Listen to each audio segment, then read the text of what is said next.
low post, mid post, high post, post game sports.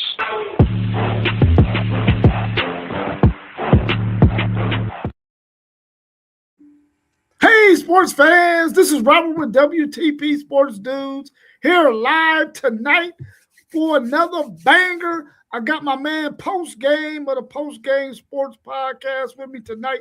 How you feeling post game? Man, I feel great, man. It's always great to be on with y'all, man. How y'all doing tonight?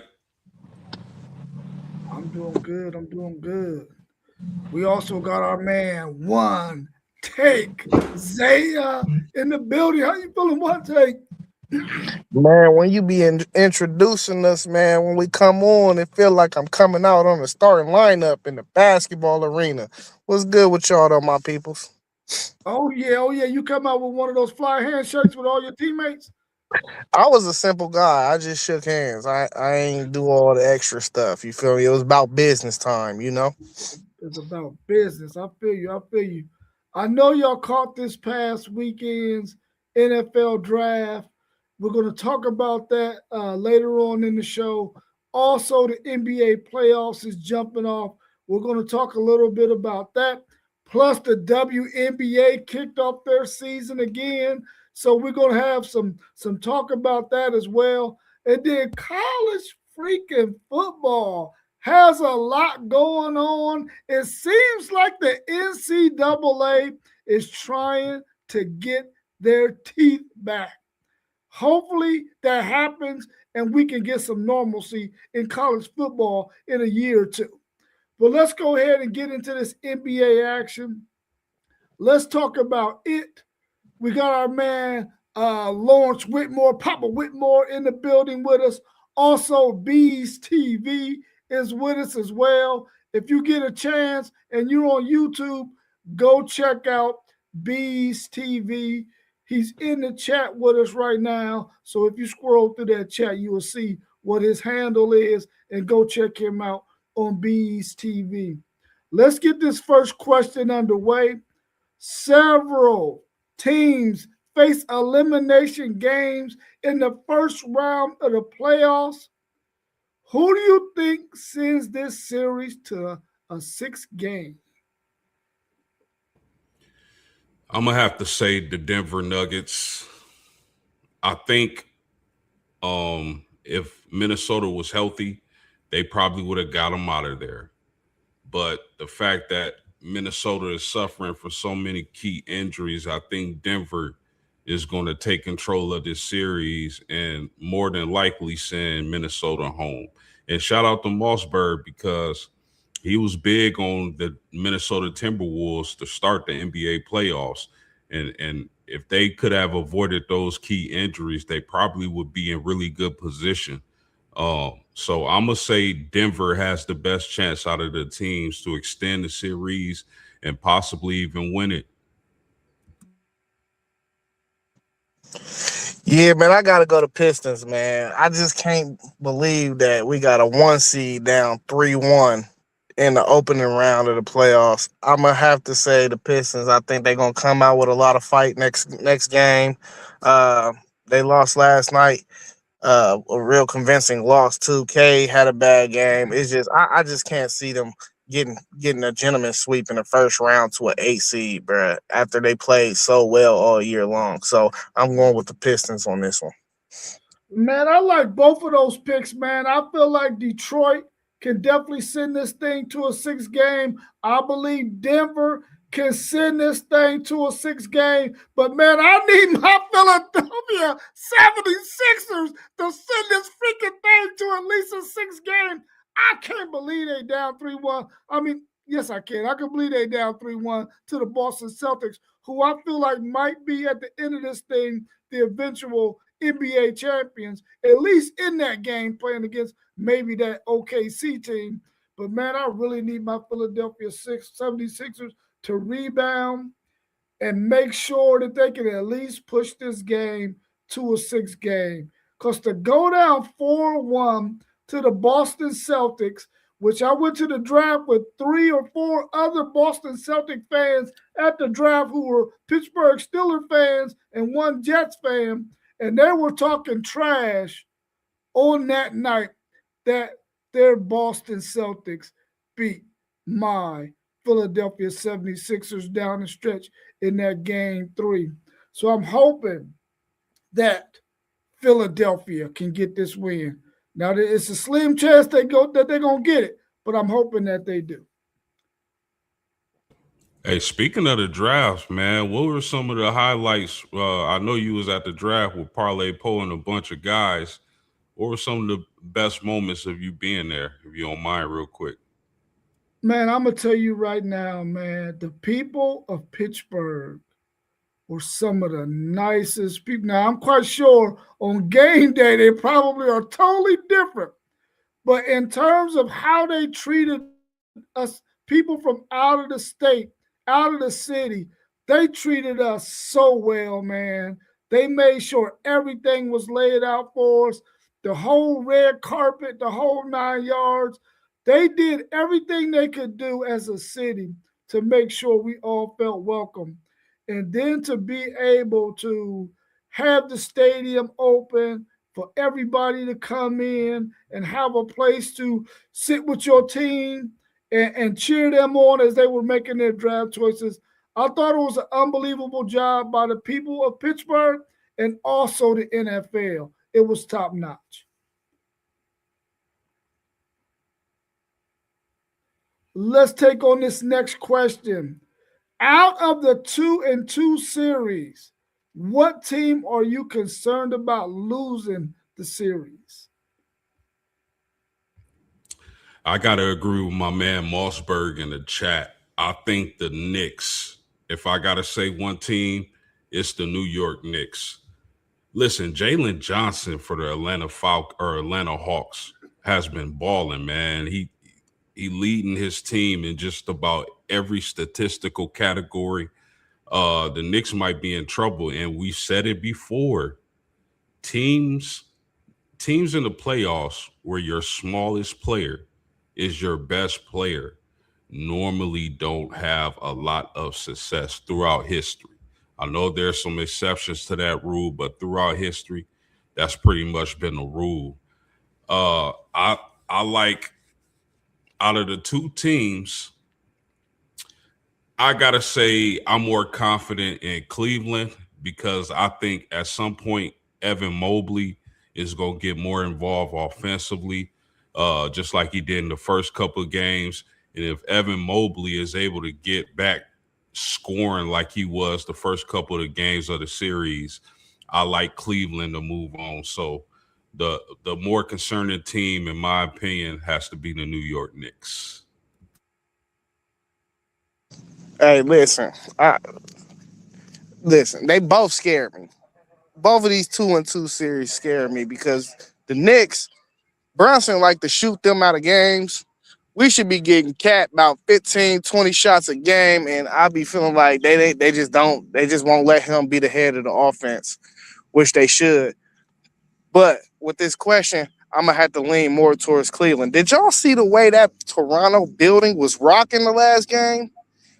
I feel like if they could just steal one more in Cleveland, I don't even think Cleveland can beat them again in Toronto. Because the way that fan base show up, it's going to be so hard to beat them in their building. And they ain't even been getting good minutes out of Brandon Ingram. Don't let Brandon Ingram get going. Well, I'm quite sure Brandon Ingram is going to get going in this next game because the way his girl was looking at him after that performance he just had, I think he gonna show up in this next one. But I really feel like, man, the Knicks and what y'all said about the fact that Big Cat is not getting the touches that he needs to get. I don't think the Hawks have an answer for Big Cat. I really don't. And I think if they will go ahead and say to themselves, let's get this series over with. We know Big Cat got the advantage. Let's let him rock and roll like he did in game 1, even though it was in the second half. I think that they could win this series against the Hawks. Cleveland, I think, is going to be in a dogfight though, especially if Brandon Ingram can show up in this next game or two, and that crowd that they have, like you said, one takes Zaya. So I'm gonna say the Knicks are the one that I'm concerned about the most. In out of the two, the series that are 2-2, for sure. Let's go to this next question, man, and I want to get y'all's thoughts on how y'all feel about it.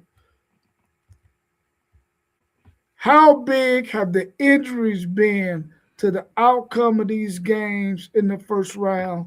We know KD has sat out 2 games. We know that we've had some injuries. Who was that other player that's been injured? We know Wembley sat out a game, and there's been a couple of other injuries. How big have those injuries been, and how much of an effect have they had on this first round of matchups? You want to take that one take? Okay. So, I mean, I mentioned it earlier. I think, Edwards and DiVincenzo for Minnesota being injured has really turned the tide of that series. Rudy Gobert has been quietly, I think, playing really well against Jokic.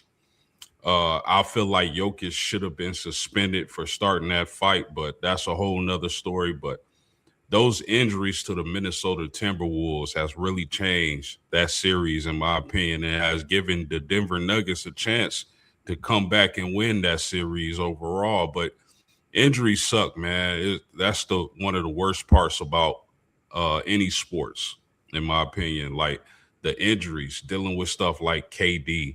I think if KD was healthy, we would have a better series. But then again, if Luka and Reeves are healthy, I think they blow them out the water. So injuries have been a big factor. It sucks. It's just a part of the game. What we like to say, next man up. But I think the biggest injury impact definitely has been the Minnesota Timberwolves. And even if they do advance, Rob, even if Minnesota somehow does advance, they're not going no farther than the next round because I doubt Edwards and DiVincenzo will be back for that series anyway. Yeah. Let's welcome my man T1 into the show tonight. How you feeling, T1? Feeling great, y'all. Feeling great, man. You know how I be moving and grooving, and then I looked at my phone. It was 8 o'clock, and I said it's the second Tuesday of whatever month you said. And I'm like, I got to get over there to the homies, man. I'm good, man. Good to see y'all. Yeah, good to see you too, bro. We're talking about this NBA action, and we were talking a little bit about your Cleveland Cavaliers. How concerned are you in this series with Toronto being tied up 2-2? I'm not all that concerned. We just have to keep that home court. And now if we lose the next one, if we lose tomorrow, then I'll be concerned. But as long as we keep that home court and go do what we got to do tomorrow, I feel pretty good. I think we let one slip away in that game 4. I feel like we could have got that one in Toronto. So I'm not really that concerned. All right. Do you think the Lakers are going to pit the Houston Rockets away since they're up 3-1? Yeah, it's night. It's night. It's night. They got their number even with their injuries. They got their numbers and they up out of here. What about Boston over Philly? They're up 3-1 on the Philadelphia 76ers. Is that night too? It's night tonight. Boston gonna get them some good rest and sit back and watch and see what's about to come next for them. Yeah. What about that Detroit and Orlando series? Orlando's up 3-1, and that's shocking because Detroit has been one of the best teams in the league this year. What's your thoughts on that one? Well, that's the most shocking of all of the playoffs. And then with that being a 1-8, but Orlando has a history of being an 8 and upsetting the 1. And I know that because I'm a Cleveland Cavaliers fan, and they popped us one time. So it looked like they about to pop Detroit. Yeah, it sure do look like they're about to pop Detroit. Well, let's check out. Was there anything else about the NBA playoffs that y'all want to discuss before we move on to the WNBA? Yeah, Yeah, just let me. Oh, go ahead, Post. no, What it's it your will turn. take? Go ahead. Yeah. Let me say this. We've been talking about the injuries that been hurting people. And my Lakers, we down Luca and AR, and I think it's helped us because I think it's showed us that we need to lead with our defense and our hustle. We got Marcus Smart out there just running everywhere, all the way, everywhere on the court. And I like that they on the bench and they can see that if we can lead with our defense and let our offense just come, that's the way for us to win. Because with Luka and AR on the floor, AR is a willing defender, but Luka just don't try on defense at all. So when we get those guys back, all you got to do on defense is give effort. The most the most of the battle for real is the effort on defense. You just got to want to play defense for real. You give effort, you know what I mean? Good things happen. So I'm hoping when we get them back, they understand that when that man is open and he get that ball in that corner initial rotation, don't just watch him shoot it. Run out there. You don't know. You running at him might make him miss. So the guys that we lost actually benefited us, I feel like, in this first round. Hey, so one take. Let me ask you a question. So, how many notches up do you think y'all go when y'all get those two players back? Like, do y'all go notches up, or is it messing up what y'all got going on right now? Because I thought it would be a tougher battle for y'all with those two players out going against Houston, and it really looked like it's not a problem at all. And the Lakers look to be playing some good ball right now. T1, man, I gotta to answer this question, I gotta give LeBron full credit, man. Because one thing I can see is he's the main one that's leading with the effort. He's 40 years old, 40 plus years old. You see him diving on the floor for loose balls.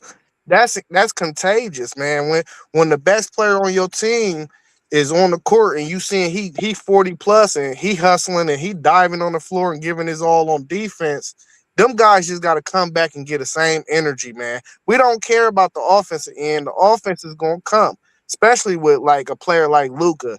Luka is he's a one of one offensive player. The offense is going to be there. It's just you got to buy in on that defensive end. That's it.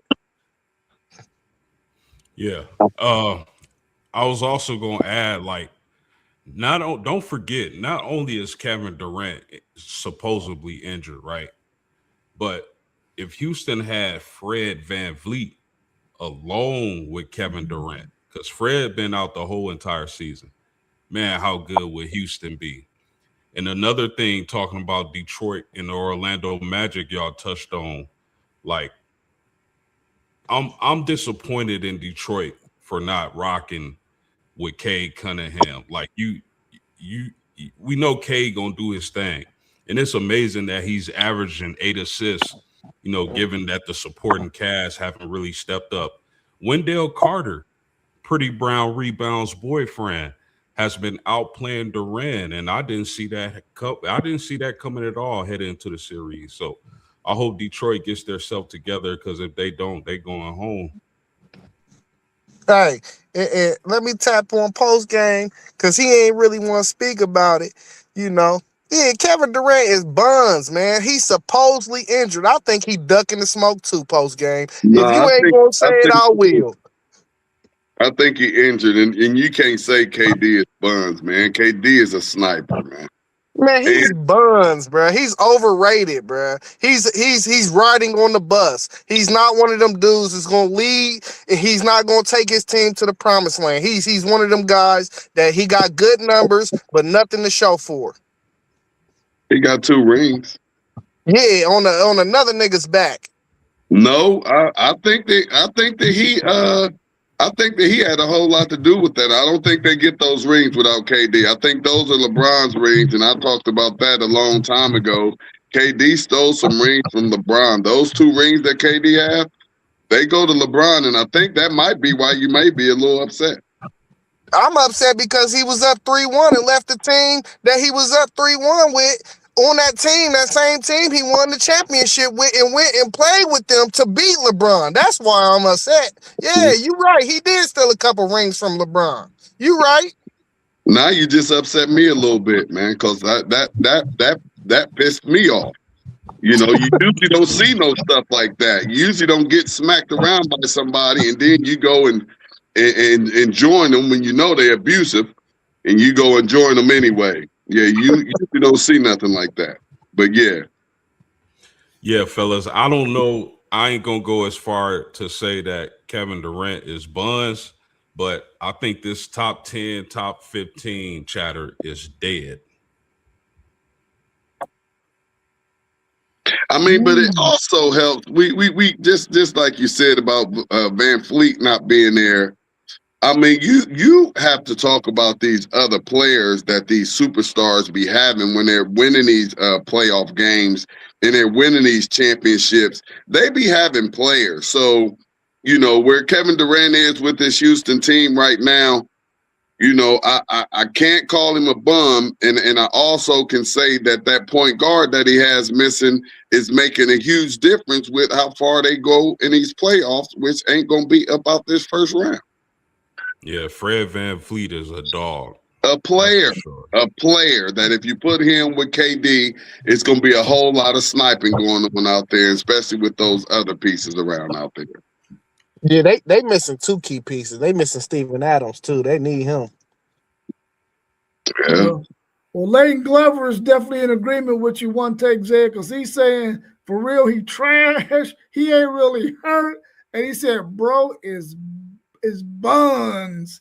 Man, y'all calling KD buns? Hey man, listen, I'm not saying that because I'm a Texas Longhorn fan, and I know KD ain't buns.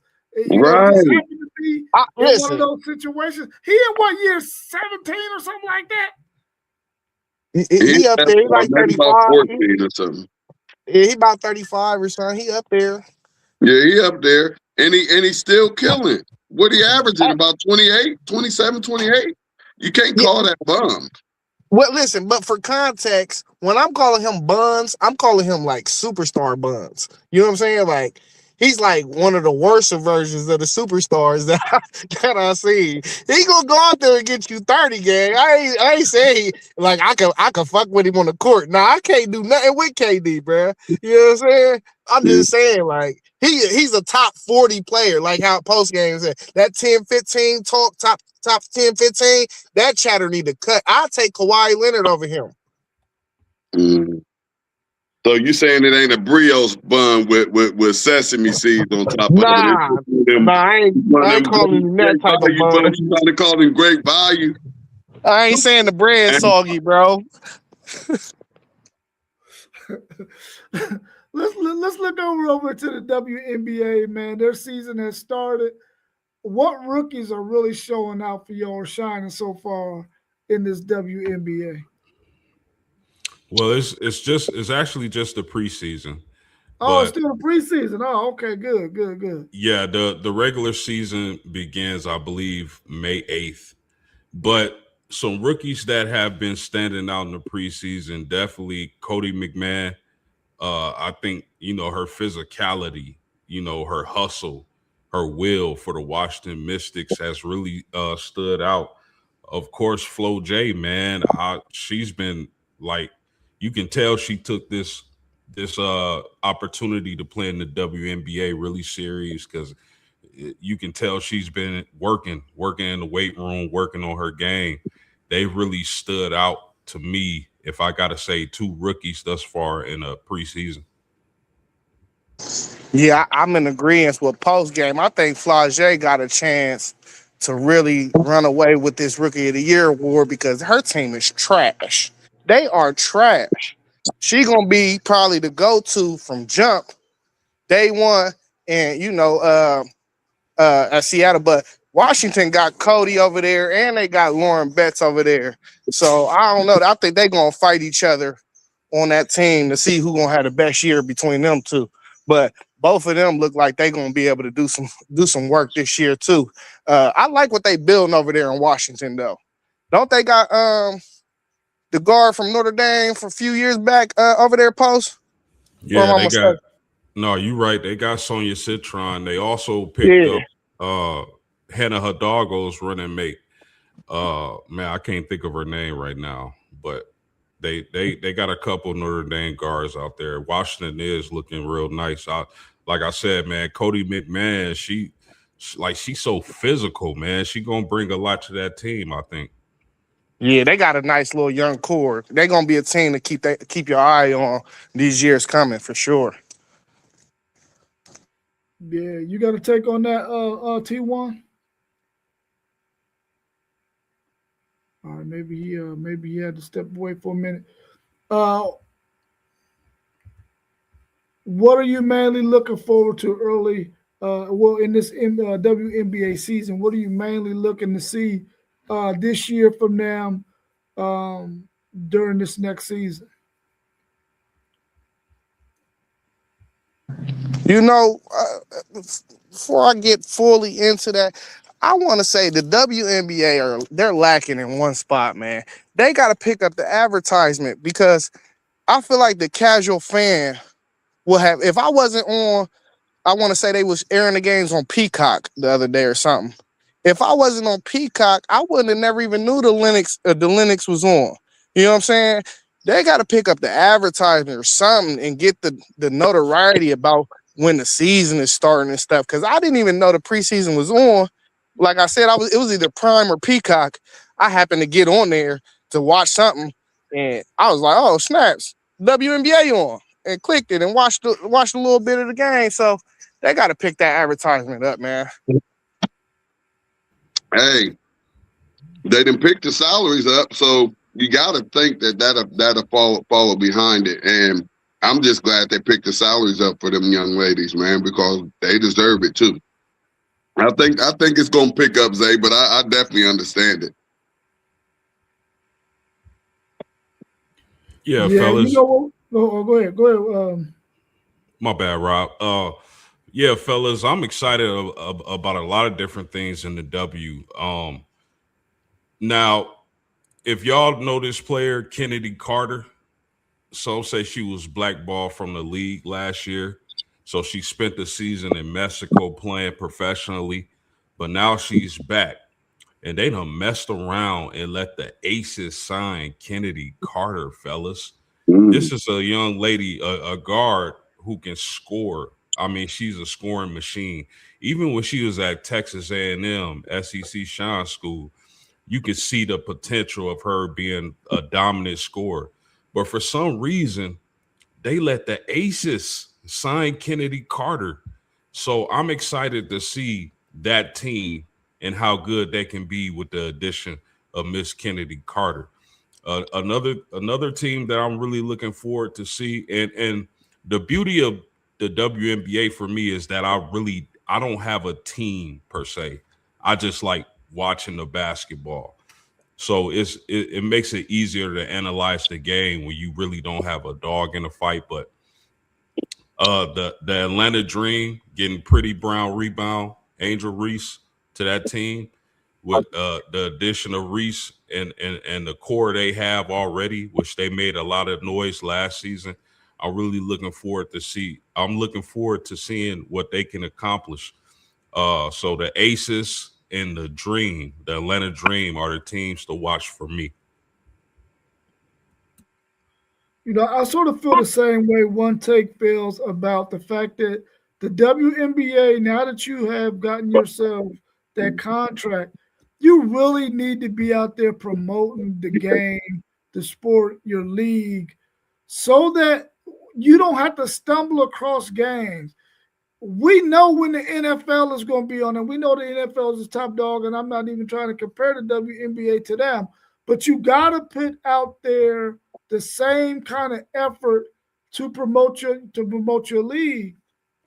And I feel like they got to do that. And I feel like they got some very, very talented women basketball players who could do that for them. I see a lot of them marketing their brand and themselves, but at the same time, are they also marketing the league? And I would like to see them do a little bit more of that. But I want to see, can we get a healthy Caitlin Clark all season to really see if she is going to really take over the face of the league and maybe be up there with Asia Wilson in terms of being one of those marketable pieces. We know she's marketable, but is she going to be on the court enough for us to see her have some of those thrilling kind of games that we came accustomed to seeing her do at Iowa? I want to see if that's going to be the case this year. Well, I can tell you that ain't gonna happen right now because Kelsey Mitchell was over there. She's a monster. She's gonna lead them in scoring again. Again. And I love the W. I really do.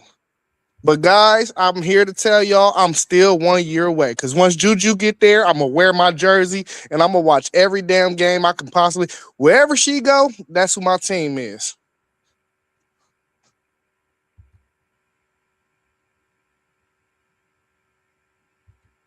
Y'all mentioned the Indiana Fever. I mean, Kelsey Mitchell.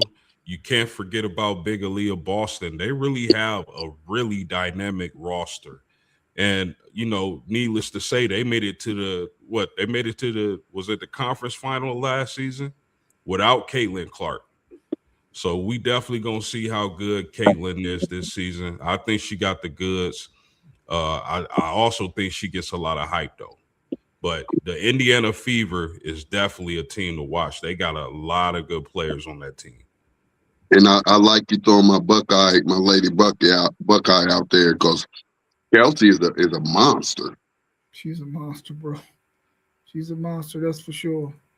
Let's change gears again and let's talk a little bit of NFL. We know we had the draft this past weekend, Thursday, Friday, Saturday. What surprised you the most during this year's NFL draft?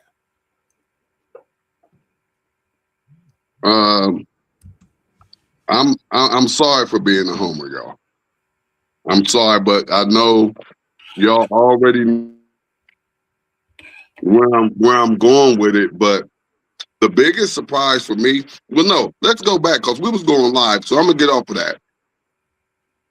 Was Love going to Arizona and take to the Titans? Those right there was a huge surprise to me. But I love both of those picks.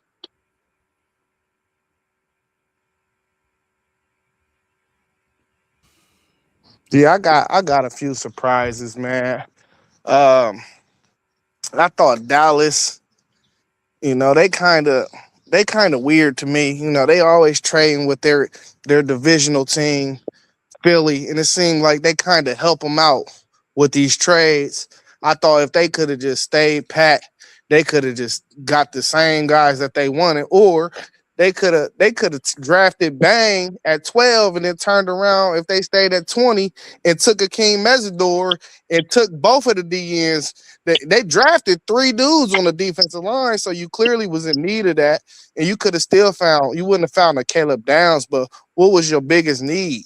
Your biggest need was that D line. You wanted to clean up that D line. So you could have got two guys that you would have felt real comfortable with if you would have just stayed pat and you wouldn't have helped out a divisional rival. And then another thing that surprised me, Minnesota, what are y'all doing taking Caleb Banks at 18? Why are y'all reaching that far for a guy that you don't really know is going, I mean, I guess it's a high risk, high reward pick, but I thought Minnesota kind of was the team for me in the first round that absolutely reached when it was unnecessary. Absolutely, fellas. Well, initially I thought that the Jeremiah Love pick was the most surprising pick, but then I looked at Arizona's roster. You got two really good receivers, and Marvin Harrison Jr. and Michael Wilson, and then the tight end Trey McBride. Now you add your franchise running back. I know that they don't have a franchise quarterback, but Brissett is solid. I like those offensive weapons in Arizona, and I think Jeremiah Love is going to be the cherry on top.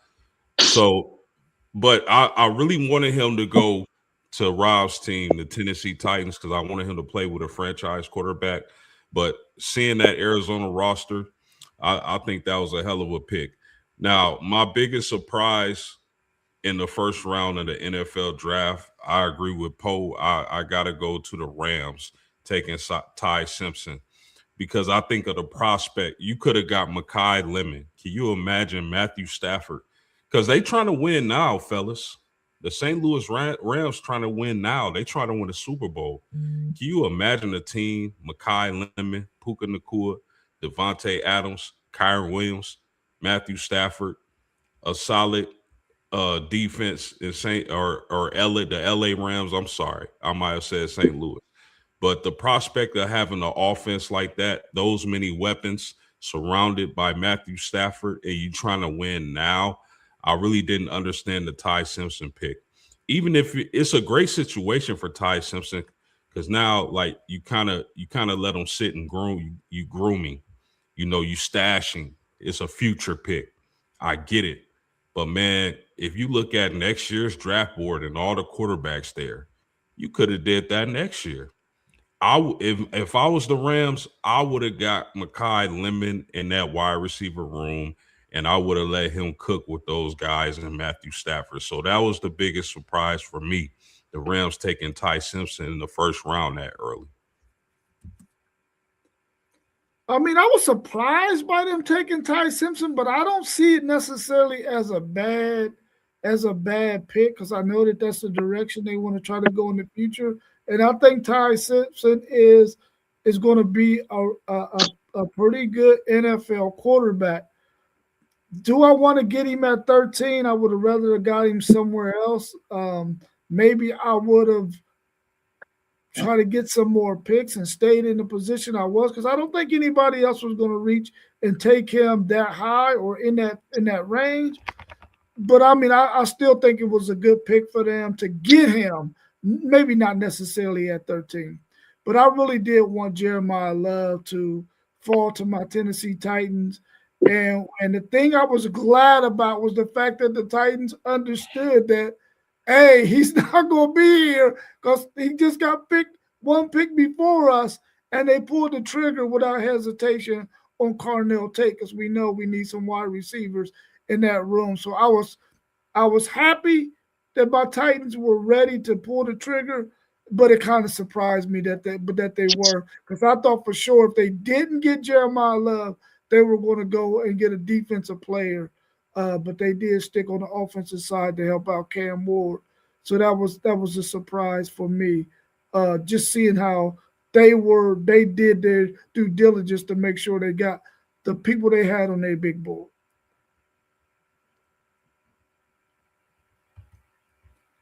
Hey Rob, I ain't mad that he ain't.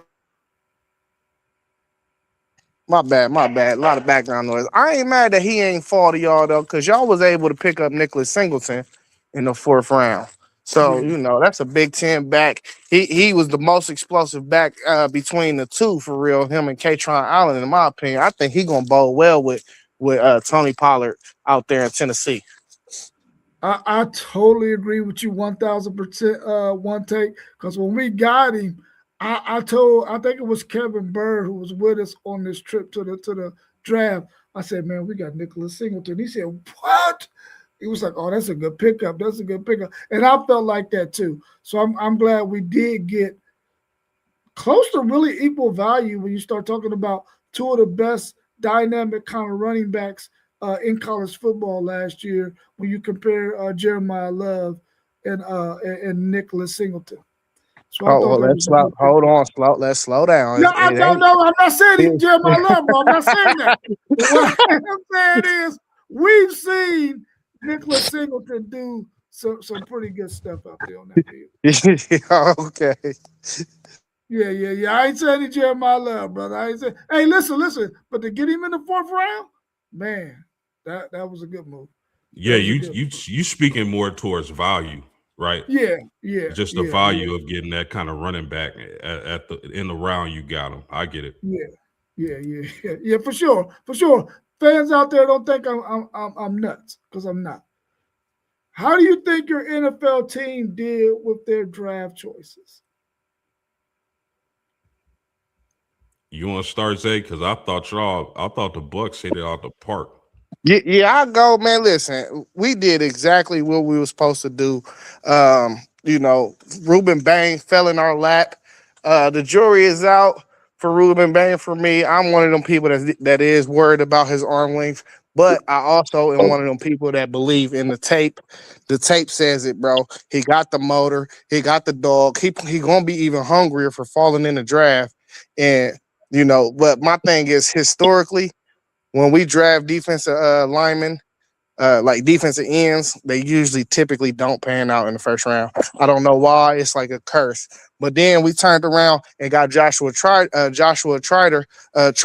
out of Missouri, who's a tackling machine. We definitely needed somebody in the middle of that defense because, like I said, Levante David retired, so he's not going to be Levante David, but he is definitely going to be everywhere on that field.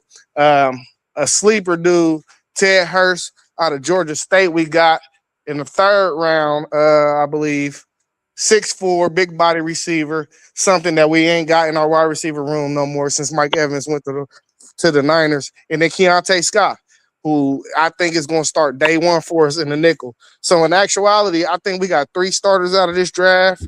I asked post game about the guard we got. We took in the 6th round, Billy from Notre Dame. He told me good things about him. I think he probably be in the rotation at some point. But anytime you can go into the draft and you can add 3 starters, like from day one, I think you did a beautiful job. And I think Bang Trotter and Keontae Scott. Keontae Scott is that corner that intercepted that ball when we played them and took it to the crib, if y'all don't know who he is. So real instinctive. I think he going to start nickel for us day one. So I like what we did, man. I think we touched every need that we had, and we tried to build depth late in the later rounds in certain positions that we needed.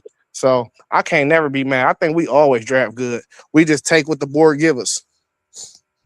Hey, I wish I could say my Brownies always drafted good, but these past 2 drafts for the Browns, they've knocked it out the park. And then this draft right here, you see it's a consensus A to A plus across the board. If you're looking at any of these shows, man, and we just touched every single area of need. And to be able to get Concepcion and Denzel at that wide receiver position, the best left tackle, and then really probably the best safety out this joint with the big hitter up out of Toledo, man. Cleveland knocked this thing out the park, man. I'm excited to see this offense to go with that championship defense this upcoming season, man. And my Bengals didn't do too bad either, but they just didn't do as well as the Browns, man. And I just think the Browns knocked it out the park. And if you're a Browns fan, you can't do nothing but be excited about what this year may look like going with that defense. And then that safety, Warren out of Toledo. I don't know if y'all saw that young man's tape, but he is a hitter. He is a headhunter. Yeah, for sure. I think the Browns did well. I definitely think Tampa Bay did well. I mean, but really, fellas, to be honest, like I don't think there's not one team, one fan base, no GM that doesn't think their team did well. Only time will tell. But you know, just for the sake of argument, I definitely think there were some teams that did very well. But as far as my Indianapolis Colts, I want to heal out of Texas.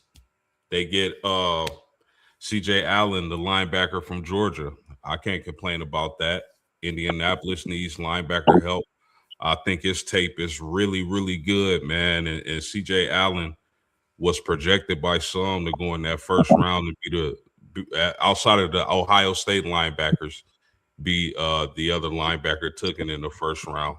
AJ Hawsey, the safety from LSU, man, that dude is a baller. You know, I like his frame. He's a bigger safety, you know, not tall, but, you know, as far as his, you know, width, I think he's going to start right away for the Indianapolis Colts. And then, you know, the Colts not having a first round pick, I think they did well getting depth, getting some defensive help, getting that guard from Kentucky, the running back from Kentucky, I'm sorry, in the latter rounds. So I think the Colts did well, man. And also the guard from Kentucky. So I think the coach did well. We had some defensive issues or defensive holes we needed to fill. I thought we filled them well with Allen and Halsey. So I'm excited to see, man, because in the latter part of the season, the Colts defense was getting Swiss cheesed up. So we'll see if these players are able to come in and make a difference. Yeah, I like the draft that my Tennessee Titans had. After hearing my man One Take Zay say what he said about Keldrick Falk, I had to go back and look at it, and it's probably we could have got Falk in the second round at the pick that we had because we had an early pick in the second round. We could have got him there. I wouldn't have traded up to get him because for one thing, he's probably not going to even come in and start for the Titans next year. So I definitely would not have made that move. But I think he's going to be able to learn behind the two guys who are probably going to be the starters at that defensive end position and help bring him along. So that could be a plus for my Titans. But I like the fact that they got Anthony Hill, who I believe is the most rangy linebacker in this draft. There's a lot of linebackers. There's a few linebackers that are probably better than him at overall linebackering, but in terms of his range, I think that he's probably the best in terms of his range from sideline to sideline and depth in the passing game. So I like that pickup. And to be able to get, like I said earlier, Nicholas Singleton in the fifth round, it was One Take. They got him in the fifth and not the fourth. So I think that was great value right there. And then they got some linemen, which they needed some help there. And they got a defensive tackle, which we know that they needed help there because they only want their defensive tackles to play about 60% of the snaps. They don't want those guys out there 70, 80% of those snaps. And that's going to help them a lot, especially when it comes to plugging those holes in the run game. So overall, I really liked the Tennessee Titans draft this past draft. Sound like you're right, both. Everybody happy, right? Oh, for sure. Oh, that's Go ahead, Post.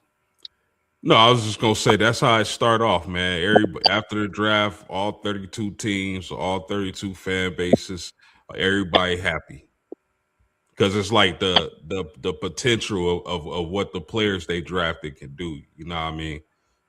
Now, whether it pans out or not, that's a different story.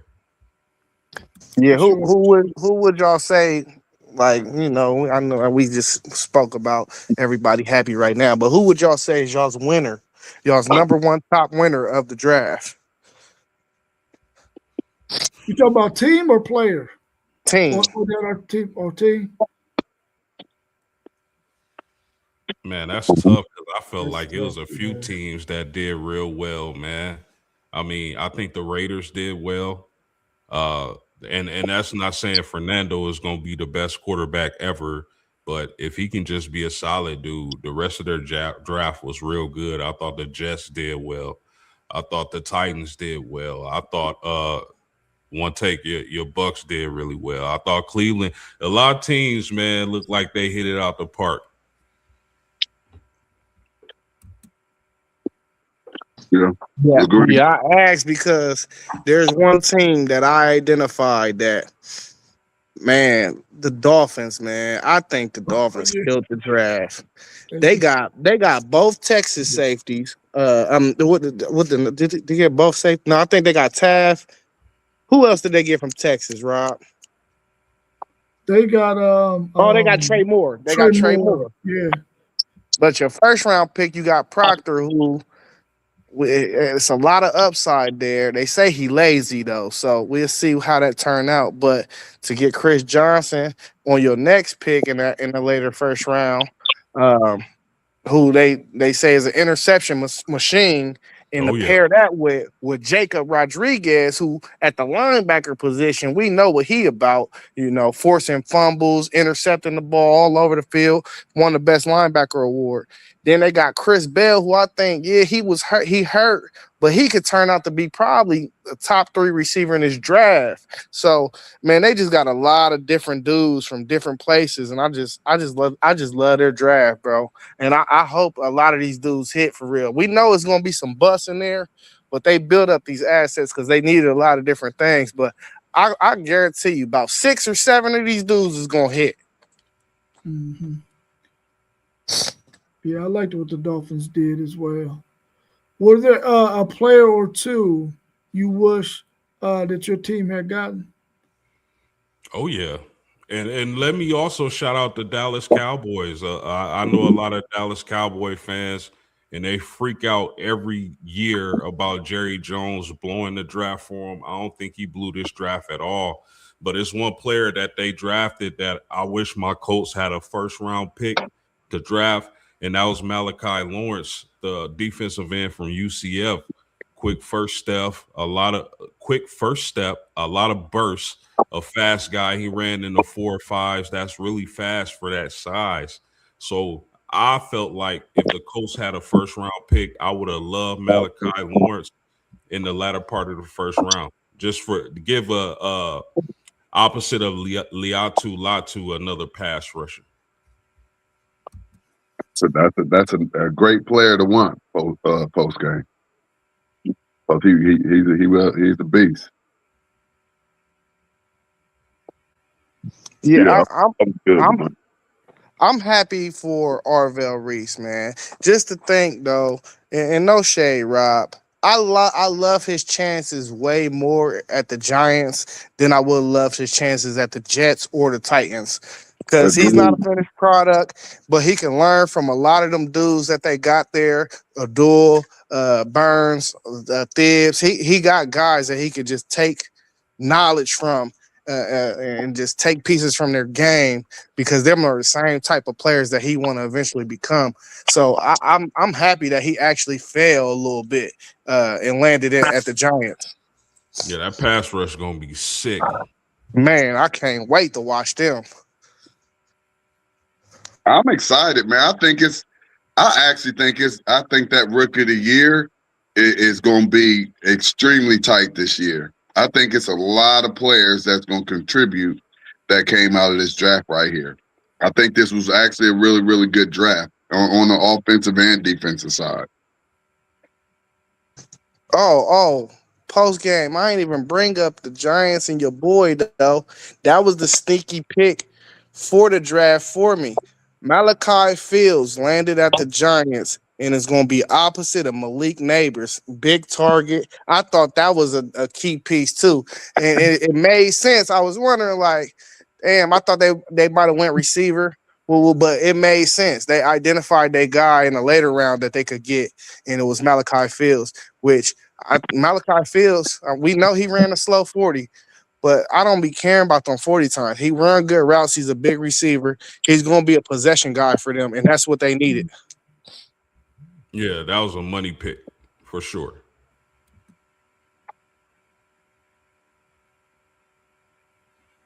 Anything else on that question? Good. All right, let's turn our attentions to college football. It's been in the news quite a bit the last couple of days.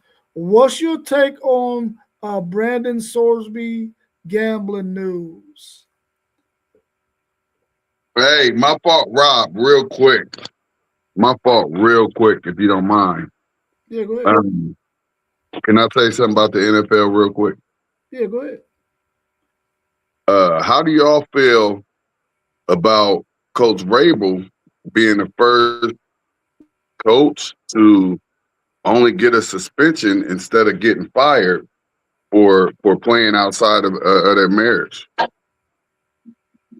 Have y'all spoke on that?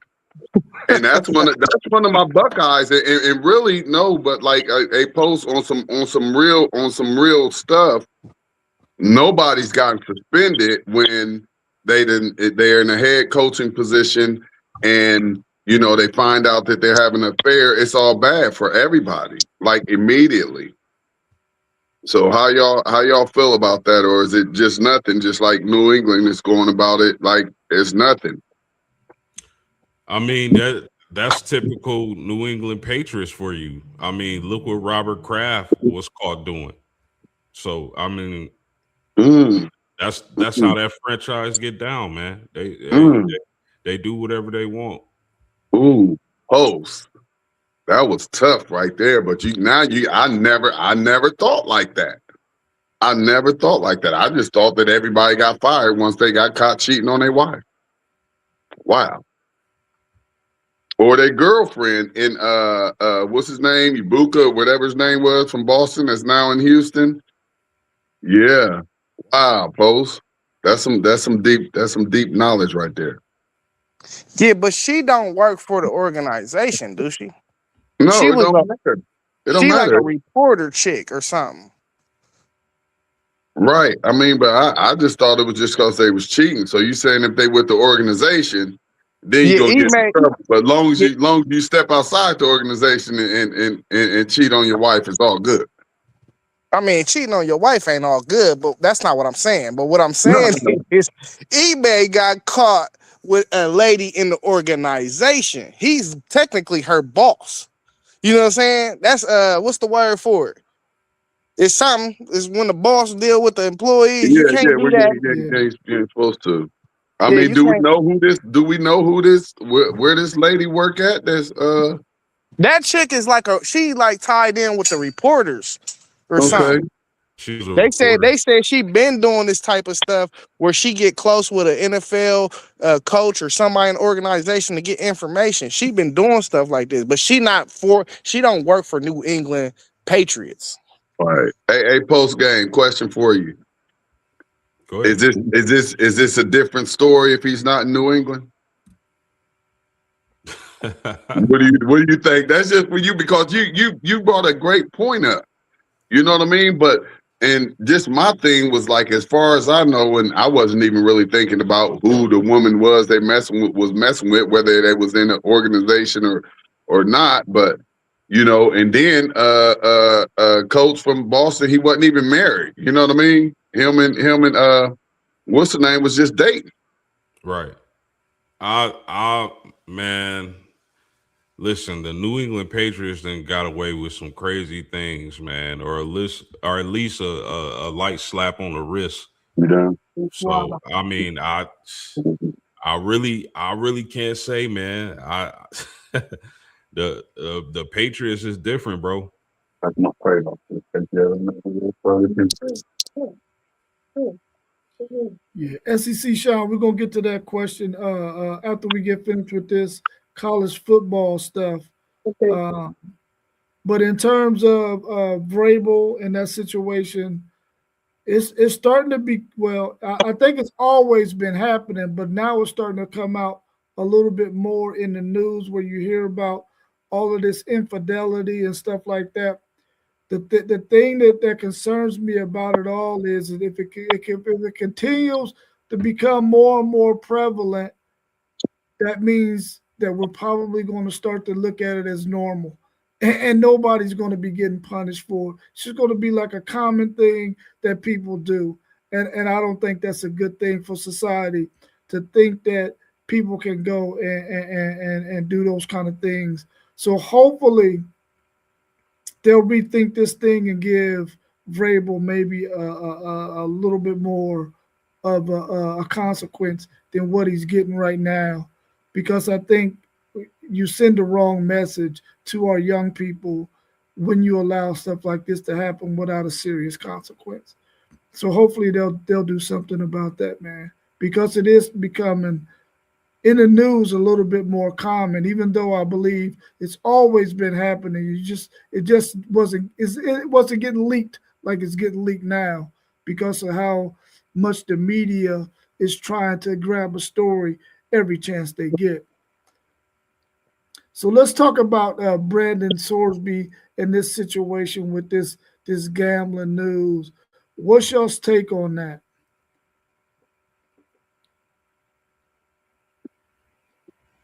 Go ahead, post. I ain't hip on that. I mean, go ahead, Zay. Yeah, 1-800 Gambler. If you need help, they are available. Um, I'm a gambling man. I feel like we all got our own vices in life. Um, and this is probably one of his vices, as he came out and said he got a gambling addiction. I like to take people serious um, when they got their vices, mental health, gambling, whatever it may be. Um, so I am sympathetic for the young man in this instance. Um, but with that being said, let me be very clear. He deserves a ban.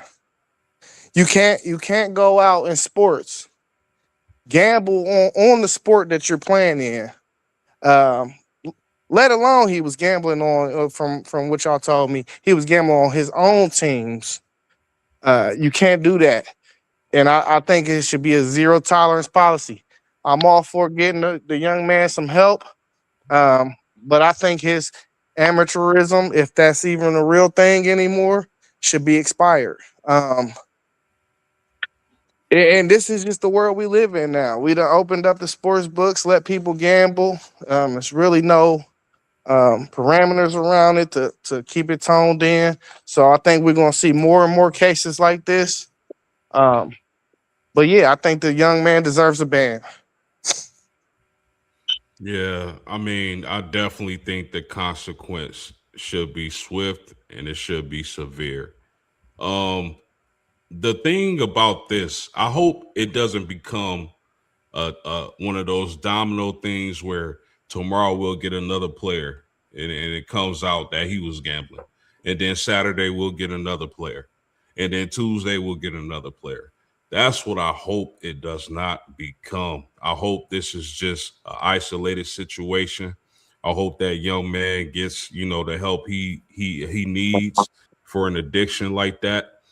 You making millions, and well, at the time he probably wasn't making millions, but now he's making millions, or was. It could be a was. But another thing we got to look at, this could probably catapult BYU to the top of that conference. If he's suspended or kicked off the team, that could catapult BYU to the Big 12 championship because I don't think they have a quarterback quite on the level as Sorsby on that roster. So look out for that. This could win BYU that conference.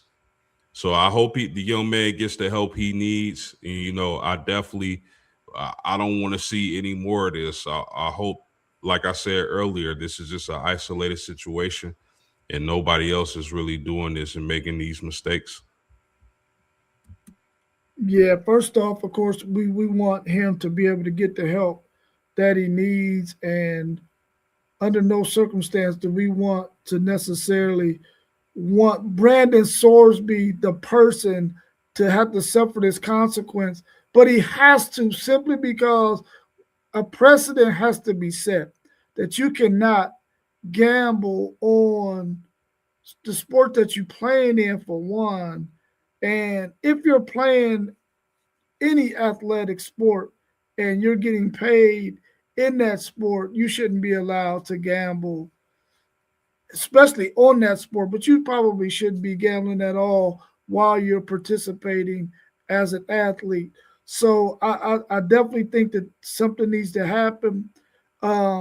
He could possibly, have to lose his whole entire season, which we all know that when these young people come on campus, that's one of the things that they sit down and they talk to them about. You cannot sports gamble. You can't do that. And if you have had that meeting, which we know that they've had, and you go and do it anyway, you're saying you have no regards for what the rules are because you feel like maybe there's a gray area or your or a way around it. And he has to get punished, but it's to keep everybody else in line, to let them know, listen, this is not going to be tolerated. If it's left up to Texas Tech, though, Texas Tech is going to probably give him the minimum as possible because they want to have an opportunity to make it to the college football playoffs. And I agree with you, post game. If he does not get to play this season, Utah will BYU will definitely be the favorite in that conference, in my opinion. But I hope he gets the help that he needs, man. And I just hope that this gambling thing can get under control. And like our man One Take Zay said, everybody has a vice, man. And a lot of times you might have people who try to make it seem like one vice is worse than the other. No, man, they're all addictions, man. And you gotta look at people uh, and hope that they get some help, because addiction is one heck of a situation to be in, man. And a lot of us are addicted to sugar. We eat junk like crazy, and we don't see it as a bad thing. But overall, man, for your health, it can turn out to be a bad thing. So let's not jump on nobody's head because they got some sort of vice, but let's be sympathetic and compassionate about it. Hey, y'all, Rob is addicted to them bean pies, bro. I'm addicted to them bean pies, bro, for sure. For sure. How do you feel about the 5-and-5 rule? No more red shirts. Man, we got to get on that ASAP, man. Because, you know, having these 27-year-old players, man, it's just you seeing Tusi, the rapper slash singer out here. He 26. He about to play his first year in college football. That mean he gonna end up being 30. So man, I don't know. It's a whole bunch of stuff to that 5-and-5 rule. Are they gonna limit the age? Cause like seeing stuff like that is kind of crazy, bruh. He might be 24. He might be like 24, but still, he's still gonna end up being like 28. So I don't know. I think they need to grandfather it in after next year, though. I don't care who on the roster. If you hit your fifth year, maybe let a medical red shirt if it applies. But I think they need to grandfather it in. I don't even think they should let it shuffle out to where all the players that once this rule come into effect, it doesn't apply to them. I think they need to grandfather people in with it. Yeah, I think it's going to create more stability. One of the things that I didn't like was players running to the courts and then judges ruling one way or the other, and it wasn't consistent. Just ask the quarterback from Tennessee. So I hope it brings more stability to college football more so than the other sports, because it's ridiculous, man. You got 27, 28-year-olds. And I understand it from their point of view. They want to, okay, I probably can't make a lot of money on the next level. Let me make as much money as I can in college. So I get it from their standpoint, but it's gotten out of hand and ridiculous. I know they're still going to allow some exceptions, but all in all, I'm in favor for the 5-for-5. What's your take? One take. One T1. Okay, he moved on again. I'm in favor of it as well, and I think if I'm reading it correctly, your years start once you go on campus, but the clock also starts at 19. So if you're somebody who decide to go and do, let's say, something else, your clock starts at 19, except for if you're pregnant or if you got a religious thing or something of that nature. Or the So service. or yeah, the military. So I really think that that's a really really good idea. I think it's needed because, like you mentioned earlier, a guy just decide he wants to come and start playing his collegiate career at 20 something. He's already a grown man or whatnot. It just doesn't look good. So I like the 5-and-5. I think that the most of the coaches around the country have been wanting it to go to this kind of a format.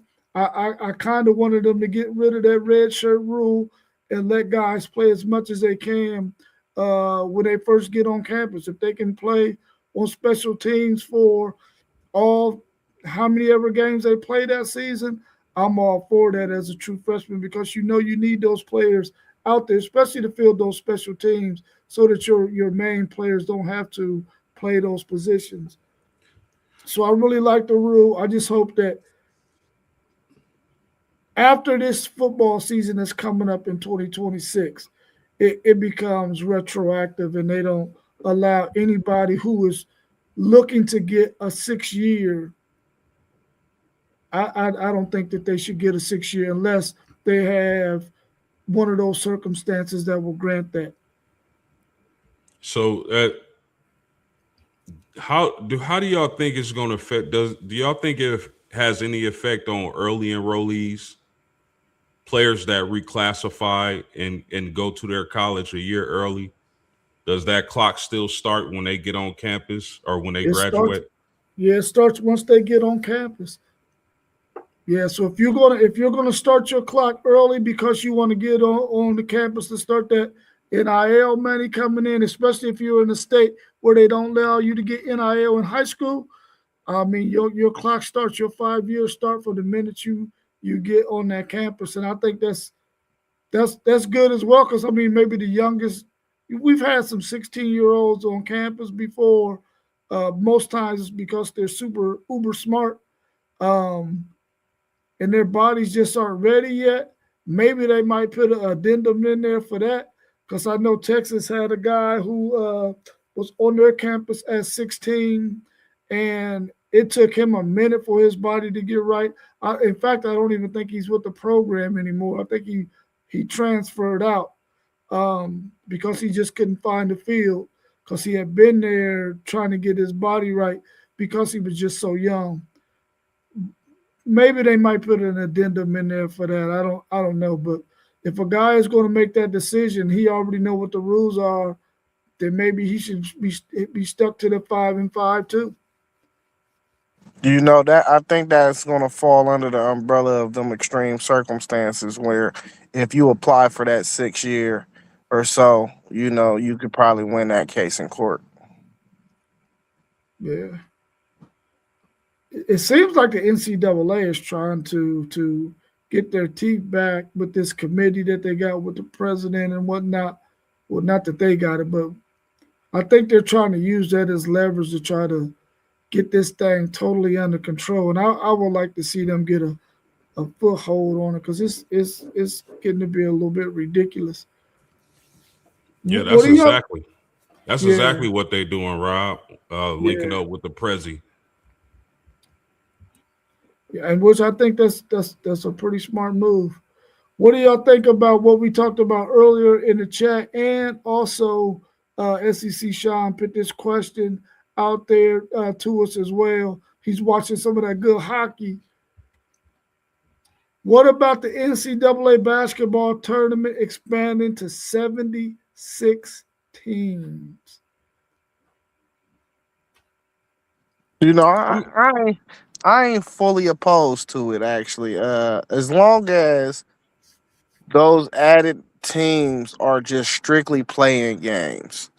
I don't want to see the field really change, but if you're going to tell me, um, like how Texas played, whoever they played in the play in, and then they got that slot to play that first round matchup.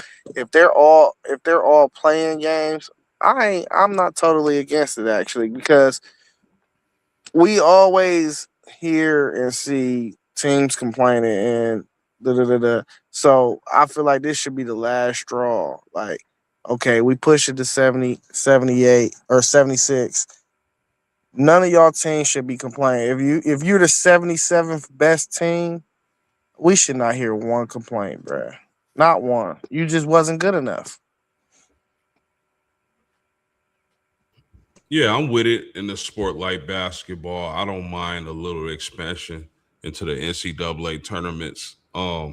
Football's a different story. I don't think y'all know my opinion, my stance on that. I don't think college football should expand, over uh a few teams, but you talk about basketball adding 12 teams. I love it. I'm for it.